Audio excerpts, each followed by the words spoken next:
বন্ধুরা নমস্কার। আশা করছি আপনারা ভালো আছেন। আজকে আমরা কথা বলবো মাথা ঘুরে যাওয়া, অজ্ঞান হয়ে যাওয়া।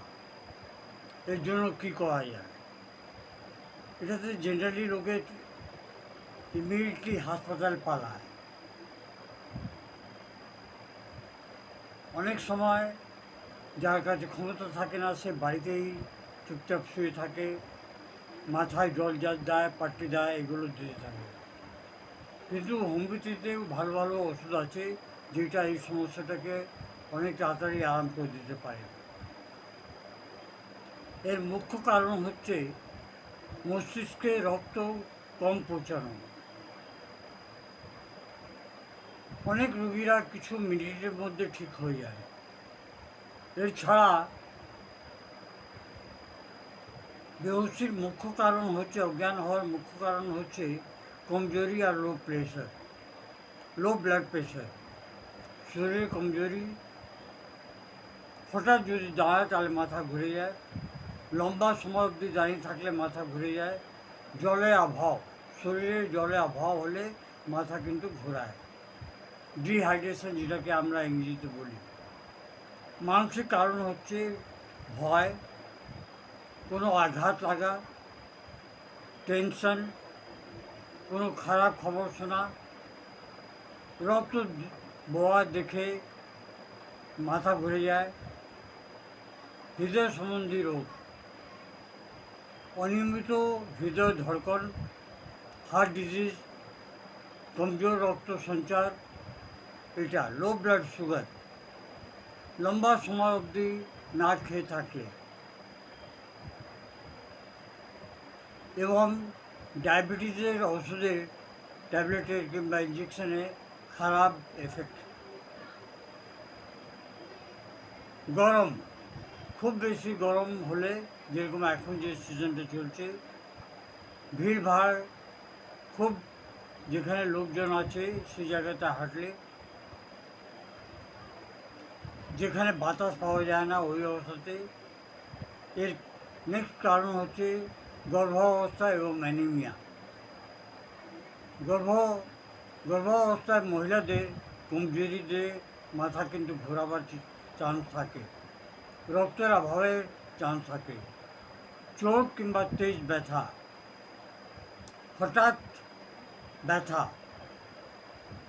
যে কোনো দুর্ঘটনা কিংবা চোট লাগলে।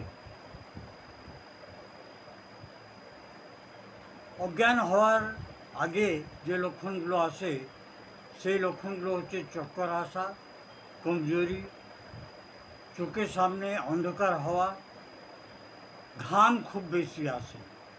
এটা কিন্তু খুব ভালোভাবে লক্ষ্য করবেন। পুরো চেহারাটা হলুদ হয়ে যায়, মনে হয় বমি হবে, কানের মধ্যে আওয়াজ হতে আরম্ভ হয়ে যায়, যাকে আমরা টিনজাস বলি। হাত এবং পা কিন্তু ঠান্ডা হয়ে যায়। বেহুশি সময় যে লক্ষণগুলো আছে, সেই লক্ষণগুলো হচ্ছে হঠাৎ পড়ে যাওয়া, কিছুক্ষণের জন্য অজ্ঞান হলে, কমজোর নাড়ি, পালস একটা উইক হয়ে যায়, ঠান্ডা ঘাম এবং নিঃশ্বাসটাও হালকা।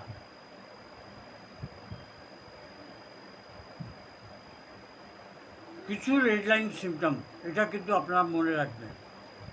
বুকে বারে বারে ব্যথা, অজ্ঞান হয়ে গেলে বারে বারে অজ্ঞান হয়ে যাওয়া, কনভালশনস, নিঃশ্বাস নেওয়াতে অসুবিধে, মাথায় চোট লাগার কারণে এবং ব্যায়াম করার সময় অজ্ঞান হয়ে যাওয়া।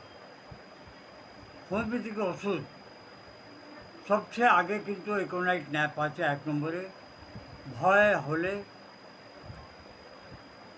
এবং কোনো রকম খারাপ খবর পেলে, ঘাবড়িয়ে গেলে, রেস্টলেস থাকলে, ছটফট করলে, রেস্টলেস মানে ছটফট করলে, নক্স ভূমিকা, গ্যাসের কারণে অজ্ঞান হওয়া, যারা খুব বেশি চা কফি মদ খায় তাদের জন্য, এটা কিন্তু খুব ভালো ওষুধ। মস্কাস, হিস্ট্রিয়ার রুগীদের অজ্ঞান হওয়া, মনে হচ্ছে দম আটকে যাচ্ছে, দম আটকে যাচ্ছে, এটা মস্কাসের লক্ষণ। কার্বোভেজ, শরীর ঠান্ডা হয়ে যাওয়া, অনেক কমজোরি ভাব, ফ্রেশ এয়ার চায় রুগী। ভেট্রা মেলবাম, ঠান্ডা ঘাম, তার সঙ্গে অজ্ঞান হয়ে যাওয়া, খুব বেশি কমজোরি ভাব। এরপর হচ্ছে একটা বড় ওষুধ জেলসিমিয়াম, কমজোর, শরীর কাঁপে, মানসিক টেনশন আর অজ্ঞান হওয়া। ল্যাকেসিস, ল্যাকেসিস ওষুধই হচ্ছে 40 বছরের উপরের মহিলাদের জন্য, যাদের মাসিক ধর্ম বন্ধ হয়ে যায়, গলায় টাইট কাপড় সহ্য করতে পারে না, সেই মহিলাদের যদি অজ্ঞান হওয়ার সম্ভাবনা থাকে তাহলে ল্যাকেসিস কিন্তু খুব ভালো কাজ করে। অজ্ঞান হয়ে গেলে কি করা যায়? অজ্ঞান হয়ে গেলে রুগীকে সোজা করে ঘুম পাড়াবেন, পাকে একটু উঁচু রাখবেন, আর ঘিরবেন না চারিদিক দিয়ে, জায়গাগুলো ছেড়ে দেবেন যাতে এয়ারটা পাস হয়। যদি কাপড় টাইট থাকে তাকে ঢিলে করবেন। জ্ঞান যদি ফিরে আসে তাহলে জল এবং কিছু খাওয়ার জিনিস দেবেন।